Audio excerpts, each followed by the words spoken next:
नीलकंठ ने उसकी जातिगत विशेषताएं तो थी ही, उसका मानवीकरण भी हो गया था। मेघों की सावली छाया में उस अपने इंद्रधनुष के गुच्छे जैसे पंखों को मंडलाकर बनाकर जब वह नाचता था, तब वह उस नृत्य में एक सहजात लय ताल बना रहता। आगे पीछे दाहिने बाएं क्रम में घूमकर वह किसी अलक्ष्य सम पर ठहर जाता।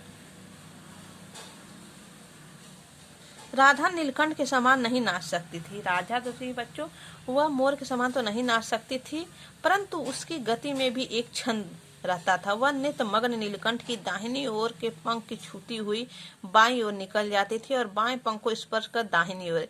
इस प्रकार उसकी परिक्रमा में एक पूरक ताल परिचय मिलता था। यानी वो तो नाचता ही था, जब मोर नाचता था तो उसके दाहिनी और बाएं ओर नाचती हुई वो आगे निकल जाती थी, जैसे लगता था उसके अधूरे नृत्य को वह पूरा कर रही है। नहीं तो उसे नीलकंठ ने कैसे समझ लिया कि उसका नृत्य मुझे बहुत भाता है, यह तो नहीं बताया जा सकता। लेखिका कहते हैं बच्चों, नीलकंठ को मैं नहीं जानती कि उसको ये कैसे समझ में आया कि वो जो नृत्य करता है, नाचता है, तो मुझे बहुत ही अच्छा लगता है। परंतु अचानक एक दिन मेरे जाली घर के पास पहुंचती, वह झूले में उतर कर नीचे आ गया और पंखों की सतरंगी मंडलाकार छाता तानकर नृत्य की भंगिमा में खड़ा हो गया।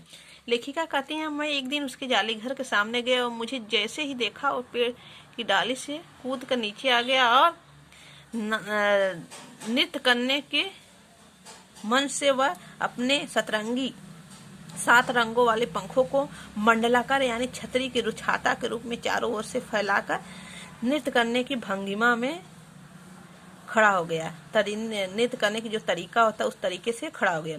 तब से वह नृत्य भंगिमा नृत्य का क्रम बन गई। प्राय मेरे साथ कोई न कोई देसी विदेशी अदेशी आ पहुंचते।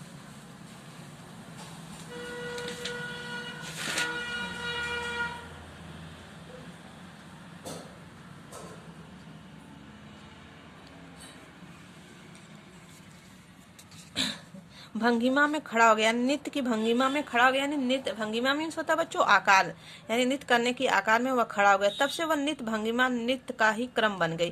प्राय मेरे साथ कोई न कोई देसी विदेशी अतिथि भी आ पहुंच जाता और नीलकंठ की मुद्रा में अपने प्रति सम्मान पूर्वक समझकर विस्मयाभिभूत हो उठता था।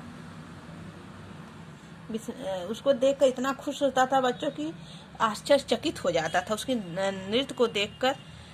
जो भी कोई भी अतिथि मेरे घर आता था, चाहे देश का हो चाहे विदेश का हो, अपने देश से विदेशी यानी अपने देश से बाहर का हो, उसके नृत्य को देखकर एकदम आश्चर्यचकित हो जाता था। कई विदेशी महिलाओं ने उसे परफेक्ट जेंटलमैन की उपाधि दे डाली थी, यानी पूर्ण सज्जन।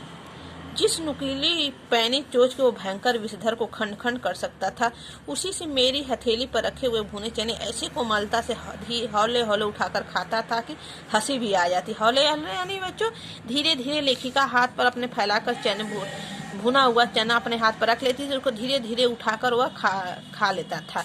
विस्मय भी होता था। फलों के वृक्षों से अधिक उसे पुष्पित और पल्लवित वृक्ष भाते थे।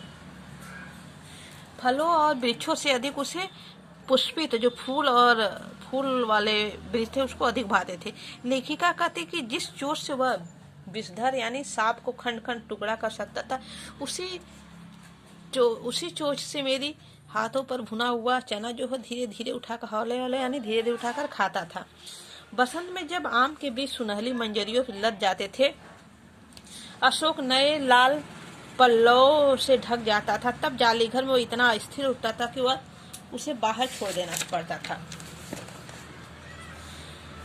नीलकंठ और राधा की सबसे प्रिय ऋतु तो वर्षा भी थी। मेघों के उमड़ जाने से पहले ही वे हवा से उसकी सजल आहट पा लेते थे और तब उसकी मंद केका भी गूंज अनुमूज तीव्र से तीव्रतर होती हुई मानो बूंदों के उतरने के लिए सोपान पंक्ति से बनने लगती थी।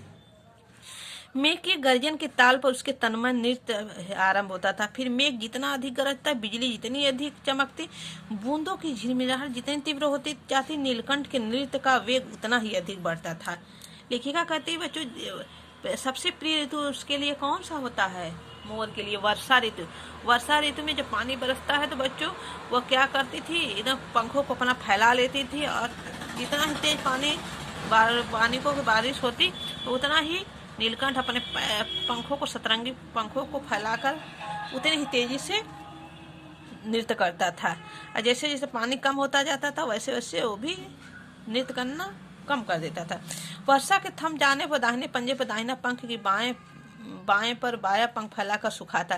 कभी कभी ये दोनों एक दूसरे के पंखों से टपकने वाली बूंदों को चोंच से पी पी कर पंखों का गीलापन दूर करते रहते। इस आनंदोत्सव की रागनी में बेमोल स्वर कैसे बज उठा, यह भी एक करुण कथा ही है।